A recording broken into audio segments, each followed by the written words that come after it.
Assalamualaikum warahmatullahi wabarakatuh.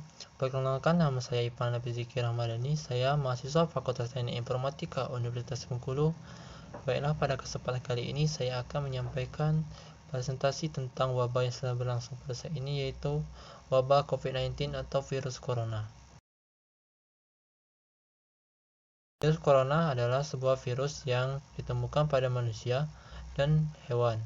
Virus ini dapat menginfeksi manusia serta menyebabkan berbagai penyakit, yaitu seperti flu, infeksi pernapasan berat, infeksi paru-paru atau pneumonia, Middle East Respiratory Syndrome atau yang disebut dengan MERS, dan Severe Acute Respiratory Syndrome atau yang disebut dengan SARS.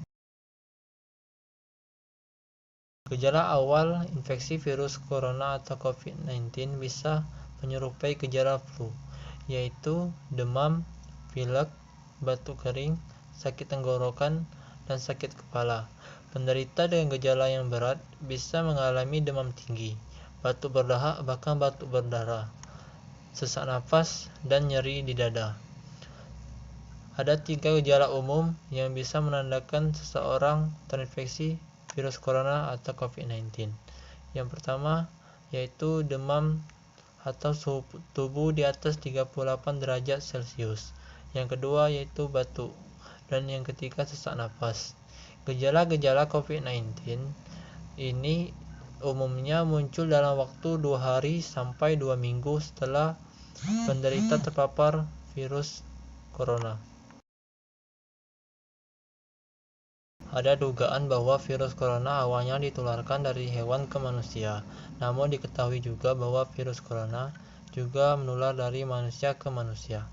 Seseorang dapat tertular COVID-19 melalui berbagai cara, yaitu yang pertama, tidak sengaja menghirup percikan ludah atau droplet yang keluar saat penderita COVID-19 batuk atau bersin.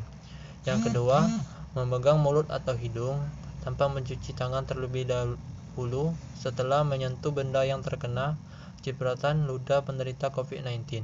Yang ketiga, kontak jarak dengan penderita COVID-19. Virus corona dapat menginfeksi siapa saja, tetapi efeknya akan lebih berbahaya atau bahkan fatal bila terjadi pada orang lanjut usia, ibu hamil, orang yang memiliki penyakit tertentu, perokok, atau orang yang daya tahan tubuhnya lemah, misalnya pada penderita kanker.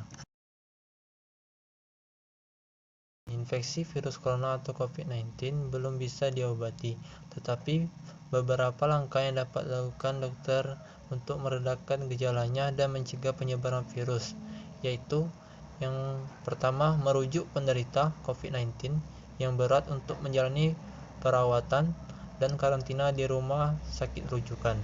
Yang kedua, memberikan obat peredam demam dan nyeri yang aman dan sesuai kondisi penderita. Yang ketiga, menganjurkan penderita COVID-19 untuk melakukan isolasi mandiri dan istirahat yang cukup. Yang keempat, menganjurkan penderita COVID-19 untuk banyak minum air putih untuk menjaga kadar cairan tubuh. Pada kasus yang parah, infeksi virus corona bisa menyebabkan beberapa komplikasi, yaitu yang pertama, pneumonia atau infeksi paru-paru. Yang kedua, infeksi sekunder pada organ lain. Yang ketiga, gagal ginjal. Yang keempat, acute cardiac injury. Yang kelima, acute respiratory distress syndrome. Yang keenam, kematian. Sampai saat ini belum ada vaksin untuk mencegah virus corona atau COVID-19. Oleh sebab itu, cara pencegah yang terbaik adalah dengan menghindari faktor-faktor yang bisa menyebabkan Anda terinfeksi virus COVID-19, yaitu dengan cara yang pertama, terapkan physical distancing, yaitu menjaga jarak minimal 1 meter dari orang lain, dan jangan dulu keluar rumah kecuali ada keperluan yang mendesak.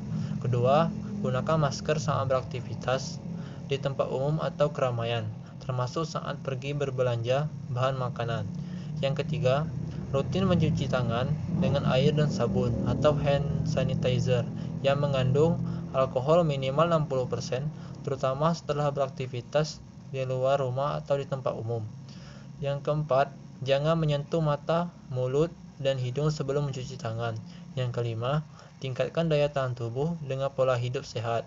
Yang keenam, hindari kontak dengan penderita COVID-19, orang yang dicurigai positif terinfeksi virus corona, atau orang yang sedang sakit demam, batuk, atau pilek. Yang ketujuh, tutup mulut dan hidung dengan tisu saat batuk atau bersin, kemudian buang tisu ke tempat sampah. Yang kedelapan, jaga kebersihan benda yang sering disentuh dan kebersihan lingkungan, termasuk kebersihan rumah. Mungkin hanya itu presentasi yang dapat saya sampaikan. Lebih dan kurang saya mohon maaf.